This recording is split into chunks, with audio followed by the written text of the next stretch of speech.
구독자 여러분 안녕하세요. 서점 챈들러입니다. 제가 지금 녹화하고 있는 날이 10월 첫날인데요. 여러모로 바쁜 일도 많고요. 제가 이 책 읽고 정리하고 영상 만드는 일에만 집중할 수 있는 여건이 되지는 않지만, 그렇다고 해서 한 달에 하나의 영상은 좀 너무하지 않았나 싶어요. 아마 제가 이 북튜브, 그러니까 유튜브라도 하지 않았으면 아마도 이 정도로도 책을 읽지 못했을 것 같다는 생각이 듭니다. 그나마 이제 이걸 하고 있으니까 어떻게든지 책을 읽어야겠다. 그리고 율리시스 같은 경우는 완독을 해서 어떻게든 영상을 다 만들어야겠다는 오기 같은 그런 게 생기고 있는 중입니다. 여튼 부지런히 읽고 율리시스를 정리해서 영상을 올리는 일에 최대한 노력을 할 것을 다시 한번 다짐을 해봅니다. 너무 좀 심각하게 된 것 같은데, 오늘은 제임스 조이스의 율리시스 그 9번째 에피소드인 스킬라와 칼립디스라는 에피소드를 정리해 보도록 하겠습니다. 전반부 마지막 장이 바로 이 오늘 정리할 스킬라와 칼립디스 장입니다. 국립도서관에서 벌어지는 가장 중요한 셰익스피어와 햄릿을 가지고 스티븐이 논쟁하는 장면이 주를 이루는 장인데요. 대개 비평가들이 율리시스에서 가장 중요한 장이라고 꼽는 것 같습니다. 조이스와 셰익스피어 그리고 햄릿은 특히 조이스의 전기적인 것과도 맞물리면서 굉장히 중요한, 그의 작품 세계를 이야기할 때 중요하게 다뤄지는 그 항목들이라서요. 이것은 각 주의 숫자만 봐도 이 장이 얼마나 많은 레퍼런스가 다뤄지고 있고 또 중요한지를 알 수 있는데요. 김성숙 교수의 동서문화사판의 번역에서는 김성숙 교수의 주는 359개가 달려 있고요.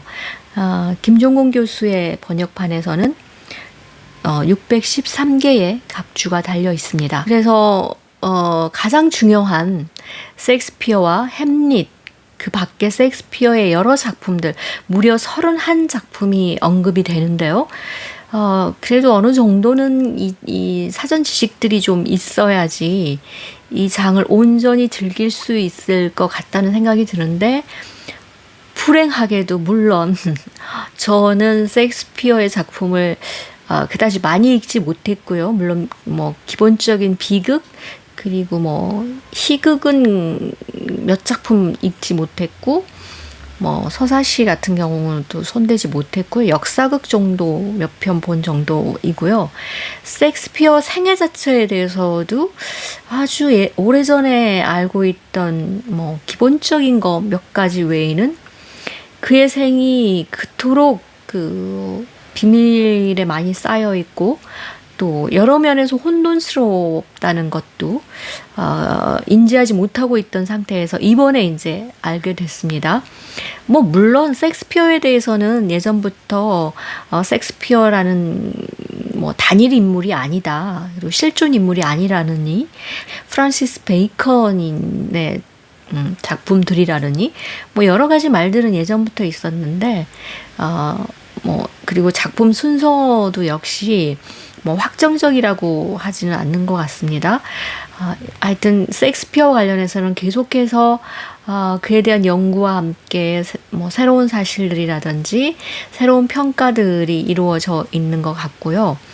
셰익스피어 관련해서는 저는 이제 읽을 때 좀 놀랐던 게, 역사극 몇 편을 봤을 때 제가 그런 인상을 받았던 것 같은데, 어떤 저주하는 그 문장이라든지 이런 게 굉장히 독해요. 언젠가 한번 그런 생각을 한 적이 있어요. 셰익스피어의 저주와 관련된 문장만 따로 모아놓으면 웬만한 사람 하나 죽이겠다.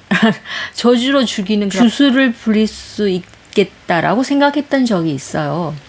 그 정도로 그런 점에서도 셰익스피어는 놀라운 거고, 물론 어떤 사람들 같은 경우는 셰익스피어에 대해서 굉장히 부정적, 톨스토이가 그런 부정적인 평가를 가졌던 대표적인 사람으로 언급이 되는데요. 그런 사람들도 많이 있지만 어쨌든 이런 아주 문제적인 작가인 셰익스피어에 대해서 스티븐이 가지고 있는 견해들 9장에서 다뤄지고 있습니다.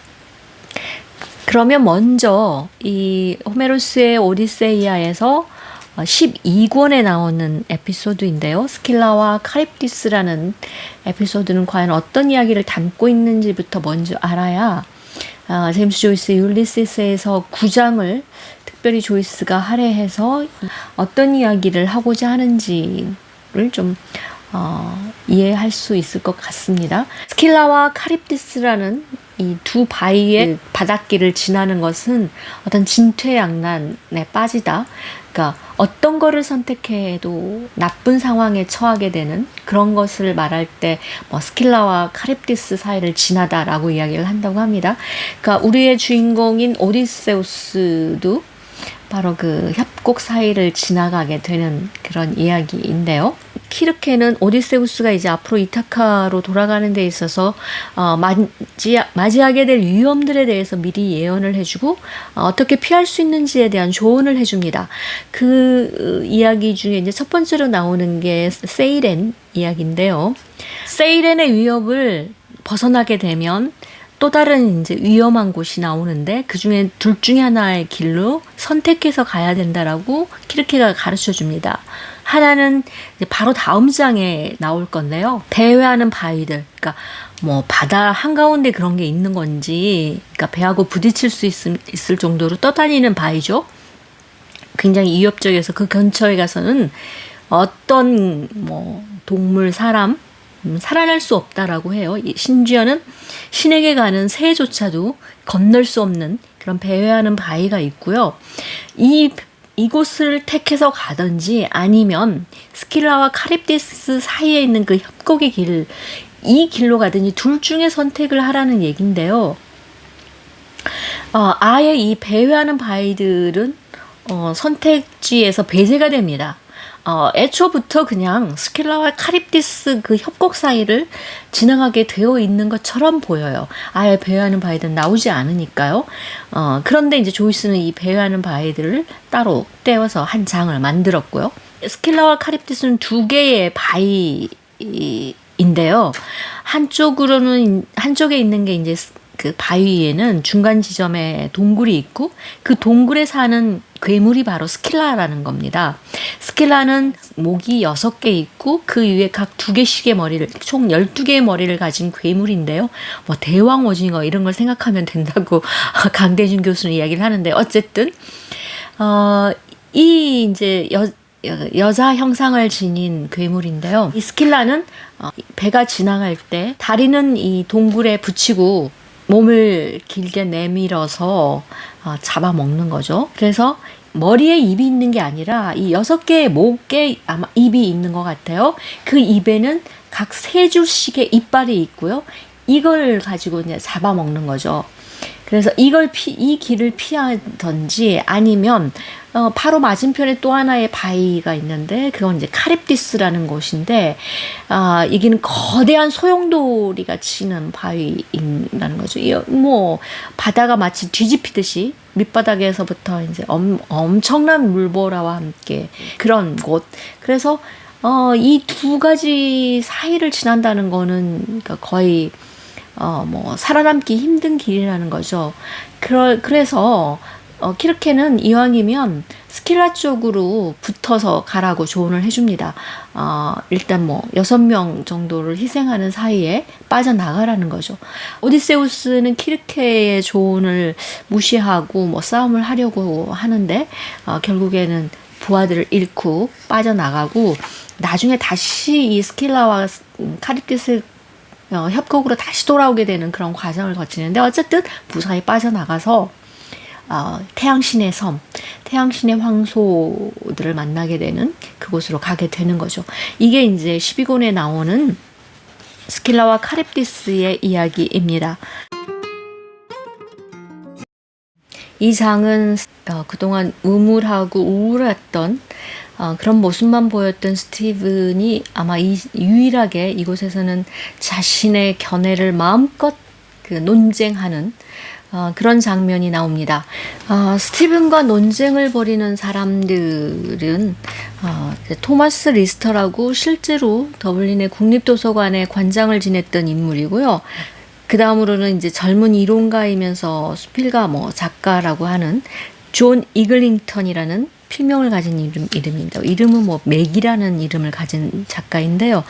다나 잡지의 편집장이고요.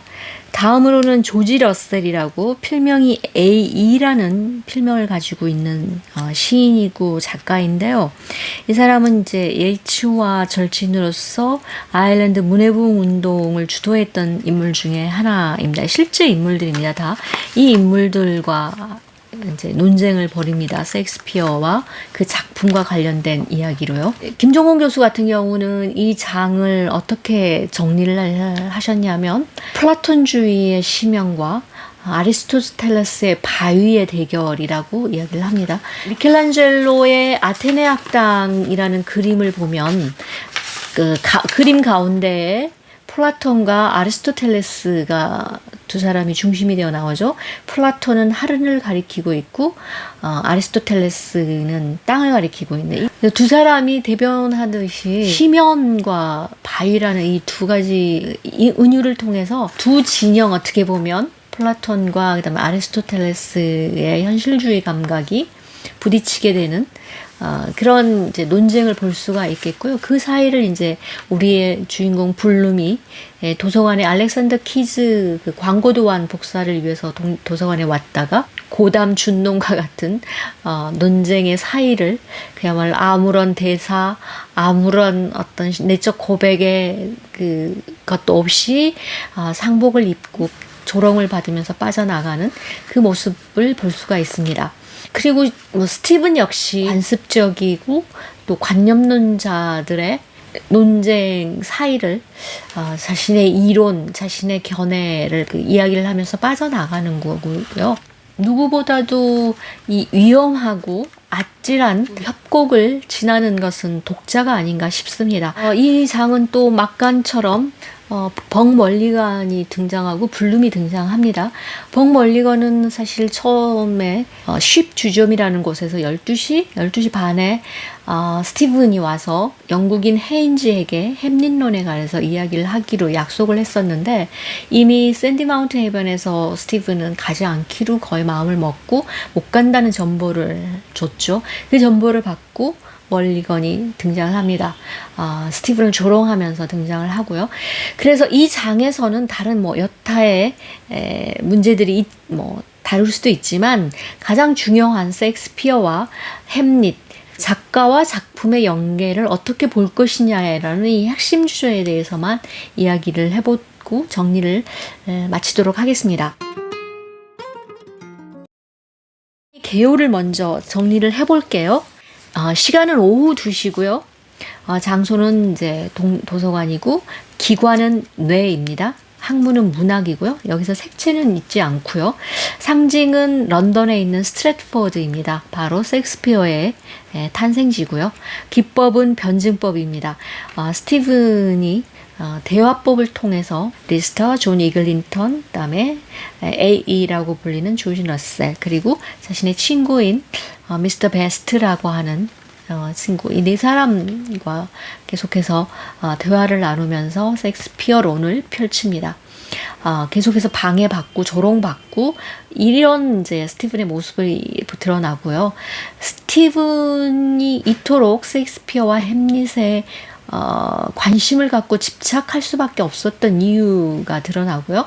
특히 조이스는 이탈리아 트리에스테에 머물 때 1912년은 겨울부터 1913년 봄에 이르기까지 포폴라라는 대학에서 햄릿론을 강연한 바가 있습니다. 이때 셰익스피어 전기를 여러 권 읽으면서 셰익스피어 저작과 관련돼서 굉장히 열심히 공부를 했던 걸로 보이고요.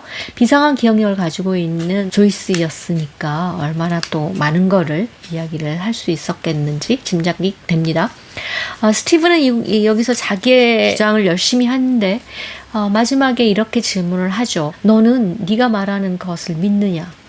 그렇지 않다라고 대답을 합니다. 이런 이제 스티븐의 관점 이런 것도 굉장히 주의해야 할 거고요. 나중에 기회가 되면 제가 가지고 있는 셰익스피어 관련된 책을 좀 이렇게 이야기를 할 수 있는 그런 시간을 좀 가져도 좋을 것 같다는 생각이 듭니다. 심지어는 저는 이번 장을 읽으면서 다음에는 셰익스피어 작품을 한번 읽고 정리하는 영상을 만들까라는 생각이 들 정도로 관련된 책들을 모으는 주제라든지 인물, 작가가 몇 명이 있는데요. 그 중에 하나가 셰익스피어였던 것 같아요. 책을 굉장히 많이 모았더라고요. 물론 다 모으지는 못했지만 제가 가지고 있는 다른 책들에 비해서 권수가 많아서 물론 다 모으기만 한 거죠. 읽지는 못하고요. 최근에 제가 재밌게 보고 있는 게 그 아르테에서 나온 클래식 클라우드라는 책입니다. 제가 이 책도 좀 처음부터 끝까지 모을까 하다가 너무 또 규모가 커지더라고요. 그래서 관심 있는 작가나 인물과 관련된 것만 모으고 있는데요. 제임스 조이스의 율리시스의 독서의 완성은 더블린을 문학 기행하는 것이다 라는 생각이 들었다고 말씀드린 적이 있는데요. 직접 가보면서 느껴야 하는 것, 그게 독서의 완성이 아닌가라는 생각을 요즘 들어서 부쩍 하게 됐습니다. 특히 이제 제임스 조이스의 율리시스를 읽으면서요. 그래서 이 클래식 클라우드가 바로 그런 이제 컨셉을 가지고 계속 시리즈를 지금 내고 있는데요. 셰익스피어 역시 황광수 작가가 가서 지금 저는 한 3분의 1 정도 읽었습니다. 굉장히 괜찮은 책이에요. 가서 직접 장소를 가서 보기도 하고요. 저는 이제 이 런던 브릿지와 얽힌 이야기도 되게 재밌더라고요. 당시에 이 기둥에 교수형에 처한 사람들의 목을 걸었다고 합니다. 그런데 썩지 않게 이 검은 타르에 머리를 담궜다가 이제 목을 거는데요. 그래서 이 교수형에 처한 이 머리가 새카만 채 이 곳에 한참 걸린, 그러니까 종교와 그다음에 정치의 격변 이런 것들을 거치면서 셰익스피어에게 닥치는 그런 많은 생각들, 이것들이 작품 속에 어떻게 드러나는지에 대해서 생각해 볼 여지가 있고요. 그러니까 작가와 작품에 대해서 어느 정도까지 그 연계를 시켜야 하느냐의 문제는 늘 재밌는 화두인데요. 어떤 작가나 저는 그 작품 속에 드러날 수밖에 없다라는 생각을 저는 갖고 있습니다. 무관할 수가 없어요. 물론 그렇다고 해서 모든 거를 작가의 삶과 대비시켜서 해석하는 거는 그건 아닌데 어쩔 수 없이 작가 자신 어떻게 빠져나갈 수 없는 그런 어떤 감옥과 같은 거잖아요. 그것을 통해서 드러나는 작품에서의 작가의 모습은 어느 정도 지울 수 없다라는 생각을 하지만 스티븐이 이 셰익스피어 관련돼서 작품과 연계시켜서 주장하는 것, 글쎄요. 어느 점에서는 수긍이 가기도 하고 그럴듯하다라는 생각도 들지만 전적으로 그렇게 말할 건 아니다라는 생각도 듭니다. 하지만 어쨌든 재미있는 이야기가 있어서 도움이 많이 될 것 같아요. 그리고 스티븐 그린블렛이라는 영문학자 겸 셰익스피어 연구자로는 권위 있는 자인데요. 특히 셰익스피어 평전에 관련돼서는 굉장히 많이 팔린 퓰리처상을 수상했을 뿐만 아니라, 그러니까 전문적인 그 권위를 인정받았을 뿐만이 아니라 20만 부 넘게 팔릴 정도로 대중적으로도 인정받은 책이라고 합니다. 저는 이거를 2016년도에 구입을 해가지고 여전히 읽지를 않고 계속 그 책꽂이만 꽂아놨더니 이렇게 빛이 발했는데요. 이 책과 이 셰익스피어 관련돼서 좀 알기 위해서는 좀 읽어봐야 할 책인 것 같아요. 아직 읽어보지 못했습니다. 갓 읽기 시작했고요. 그래서 언젠가 한번 제가 셰익스피어 관련돼서 작품들과 함께 좀 제가 가지고 있는 책만이라도 간단간단하게 다루는 그런 영상을 한번 만들어 볼까 생각 중입니다. 그러면 이제 주요한 이 장의 내용이라고 할 수 있는 셰익스피어론에 대해서 한번 좀 정리를 해보겠습니다. 이제 도서관에서 도서관장인 토마스 리스터는 괴테 생애를 연구한 연구자이기도 합니다. 그래서 괴테가 이제 셰익스피어에 대해서 특히 햄릿에 관련돼서 괴테가 평했던 이야기, 그러니까 벅찬 현실 앞에서 여린 감수성의 소유자였던 햄릿이라고 평을 했던 괴테의 말을 인용하면서 논지를 펼치는데요. 플라톤주의자답게 이들은 플라톤식의 이데아가 구현되는 어떤 형태 없는 정신의 본질을 안고 있는 인물이라고 보는 반면에 스티븐이 이에 대해서 반발하죠.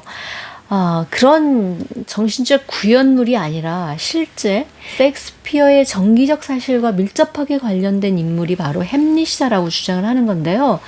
스티븐이 주장하는 요지는 이거예요.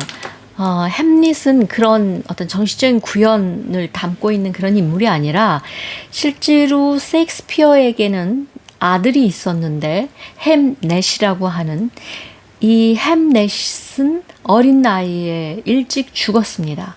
그리고 이 햄릿이 쓰여진 시기는 셰익스피어의 아버지인 존 셰익스피어가 죽은 뒤에 집필이 되었다라는 것을 들어서 이것이 셰익스피어의 그 생애와 가족관계와 밀접한 연계가 되어 있는 작품이다라고 주장을 하는 겁니다. 아버지 존 셰익스피어 같은 경우는 장갑 장인이었다는 이야기도 있고요. 또 가죽 판매하는 상인이었다는 이야기도 하는데, 셰익스피어가 어렸을 때 이 스트래포드에서도 굉장히 이제 잘 나가는 시 주요 인사가 돼서 시의 어떤 공무를 담당하기까지도 했던 그런 인물입니다.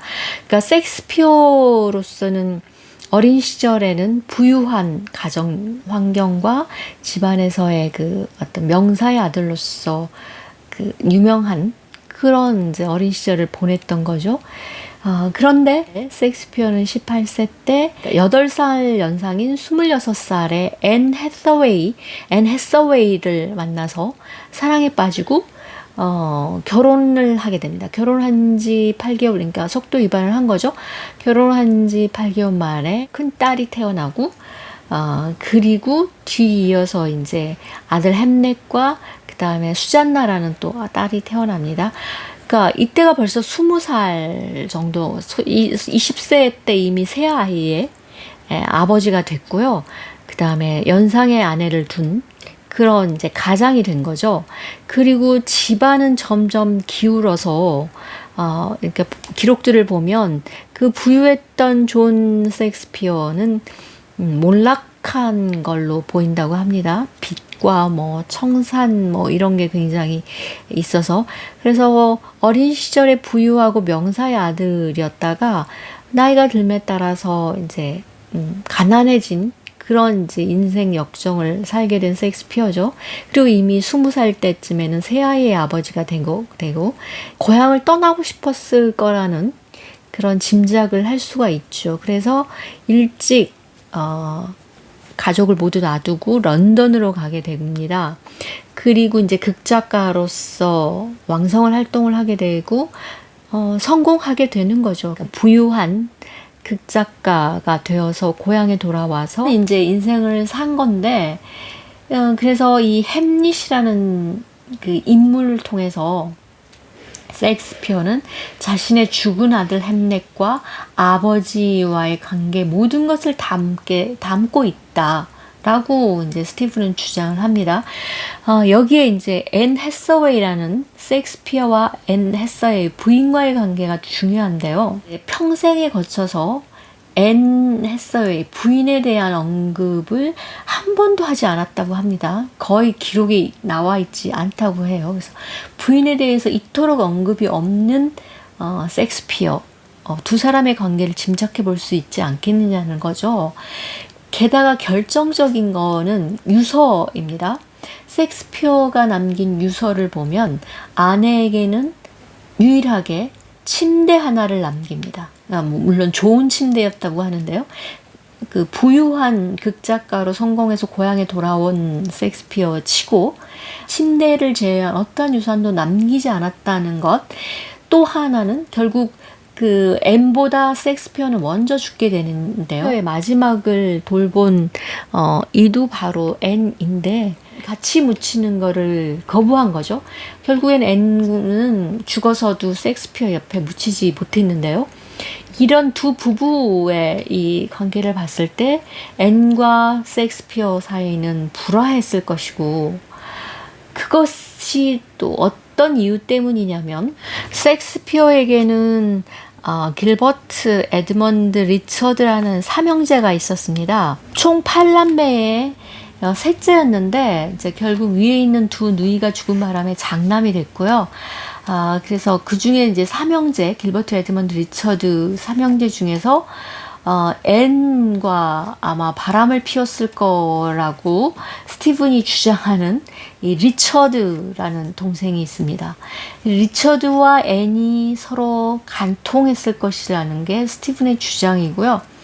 그래서 이 섹스피어의 이런 불행한 가정사가 햄릿에 반영이 되어 있을 뿐만 아니라 비너스와 아도니스는 앤 해서웨이, 어린 섹스피어를 유혹하는 비너스의 역할로 앤 해서웨이를 집어넣었을 뿐만 아니라 그 다음에 리처드 3세에서 곱사등이 리처드 3세를 등장시킨 것도 그렇고, 그 다음에 리처드 3세는 결국 폭군으로서 자기 형인 에드워드 형의 아내, 그러니까 형수인 앤을 취하게 된 것도, 그러니까 작가의 개인적인 자전적인 그런 사실들이 작품 속에 반영되어 나타났다라고 보는 게 이제 스티븐의 그런 주장들인 거죠. 이제 이것에 대해서 존 이글링턴이나 토마스 리스터, 그러니까 도서관장인 리스터 같은 경우는 그건 지나친 억측이다. 작가와 작품을 그렇게까지 연결시키는 것은 잘못된 관습이다라고 비판을 하죠. 뿐만 아니라 이제 미스터 베스트도 그렇고, 스티븐은 그럼에도 불구하고 굉장히 강하게 그런 자신의 이야기들을 주장을 합니다. 작품과 작가와의 관계를 굉장히 밀착시켜서 그런 이야기를 하는데요. 이 햄릿과 관련돼서도 엄청나게 많은 분석들이 나와 있고 해설설도 또 나와 있잖아요. 이 일본 학자인데요, 오다시마 유시라는 일본의 이제 섹스피어 연구자가 쓴 햄릿은 그렇게 복수를 계속해서 지연시키는 이유에 대해서도 어마어마한 분석이 많이 나오잖아요. 특히 이제 프로이트나 라칸 같은 정신분석학에서 이 햄릿의 정신 분석을 함에 있어서, 그러니까 왜 그렇게 그 복수를 지연하느냐에 따라서 이제 이야기를 많이 하는데요. 햄릿의 어떤 신경증적이고 히스테리적인 상상계와 상징계 나오면서 굉장히 복잡한 이론을 전개하는데요. 이것도 나중에 이야기를 할 기회가 있을지 모르는데, 어쨌든 프로이트 라칸의 이론에 따르면 그렇다는 거죠.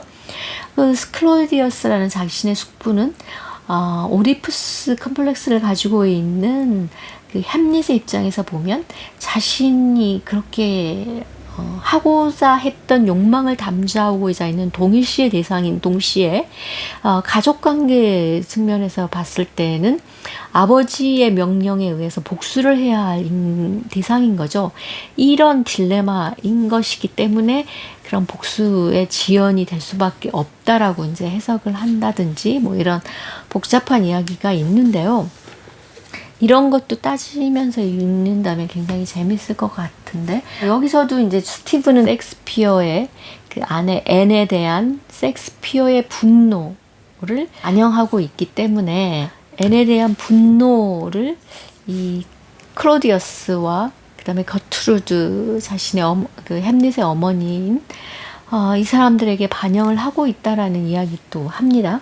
근데 이게 이제 여기서 또 중요한 게, 조이스는 섹스피어만 만큼 많은 형제들 많이 죽고 결국 10남매만이 남았지만 조이스 역시 자기 위에 형제들이 있었지만 죽어서 결국 자기가 장남이 됐고 그 가족 내에서 장남으로서 가지고 있는 중압감과 책임감과 함께 동시에 고독감을 느꼈을 뿐만이 아니라 가정사에는 관심이 없는 존 조이스 또한 스티븐의 아버지 사이먼 디젤러스 역시 다 똑같이 가정사에는 관심이 없었던 아버지라는 거죠. 유명무실한 아버지. 아버지의 권위로서 스티븐이나 또는 조이스에게 영향을 끼칠 수 없었던 그런 아버지와 반대급부적으로 강한 어머니. 그러니까 조이스의 어머니 메리와 또 이 섹스피어의 어머니도 역시 메리고요. 또한 스티븐의 어머니 역시 메리예요. 모두 다 일관되게 그런 메리 섹스피어, 메리 조이스, 메리 디델러스 이렇게 되는 거죠. 이 어머니, 강한 어머니가 특히 장남에 대한 엄청난 기대를 가지고 있었던 어머니였다는 거죠. 그런 아버지에 비해서 아주 가정의 자녀들을 장악하고 있는 강한 어머니 상들을 많이 볼 수 있는 거잖아요. 스티븐의 어머니도 그렇고 조이스의 어머니도 그랬다는 거죠. 큰아들과 굉장히 유착되고 큰아들에 대한 강한 기대감을 가지고 있는 어머니의 존재. 스티븐 역시 그런 어머니 때문에 고통받고 있는 스티븐이라는 거죠. 스티븐은 처음 등장할 때부터 어머니의 마지막 소원을 들어주지 않았던 죄의식에 사로잡힌 스티븐으로서 모습을 드러내잖아요. 그런 강한 어머니일수록 이 아들은 더 크게 반항한다는 거죠. 어머니에 대해서. 그래서 계속해서 이 어머니가 마치 섹스피어의 그 햄릿에 나오는 부왕, 유령이 된 부왕의 존재처럼 스티븐의 어머니 역시 따라다니는 유령으로서 악몽으로서 스티븐을 옥죄이고 있다는 거죠.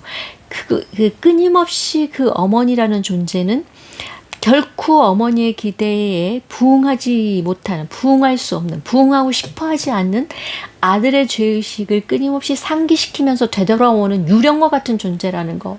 이렇게 해석할 수 있다는 거죠. 앤 해서웨이라는 섹스피어 아내가 가지고 있는 불화와 바람이라는 것. 그 다음에 이거는 역시 블룸과 몰리와도 관통이 되는 거고 스티븐의 가족사에도 관통이 되는 거고 그 여건 또한 조이스의 가족사에도 그대로 관통이 되는 햄릿, 섹스피어, 스티븐, 조이스 이게 모든 게 관련되어 있기 때문에 여기서 다루는 섹스피어와 햄릿이 얼마만큼 중요한지 조이스의 작품 세계를 이해하는데 조이스라는 인간을 이해하는데 얼마나 중요한지 이것에 대해서 살펴봐야 하는 장이 바로 이 스킬라와 카립디스라는 장입니다. 블룸은 이곳에서 이런 어마어마한 문학적인 준론이 이루어지는 그 계곡 사이를 그 유대인이라고 조롱하는 멀리건의 그 조롱 사이를 피해서 협곡을 지나가듯이 두 사람 사이 무관심한 그 스티븐과 조롱하는 멀리건 사이를 검은 상복을 입은 채 지나가는 마지막 블룸의 모습으로 이 장은 끝납니다. 오늘은 여기까지 하겠습니다. 봐주셔서 고맙습니다. 다음 장 정리 때 다시 찾아오겠습니다.